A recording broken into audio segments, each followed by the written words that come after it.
Are you a home cook? We have some important information. Are you cooking with oils you think are healthy? New research is raising concerns about some common cooking oils and their link to cancer.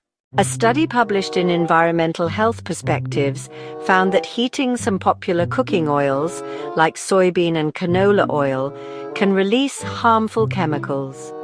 These chemicals, called aldehydes, have been linked to cancer and other health issues. The problem? High heat.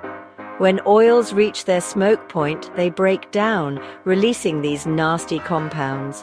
The type of oil matters too.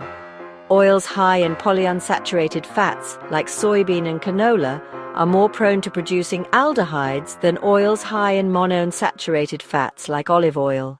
So what can you do? First, be mindful of the oils you choose. Consider using olive oil, avocado oil, or coconut oil at lower cooking temperatures. Second, try not to overheat your oils. Watch for the smoke point and keep temperatures moderate.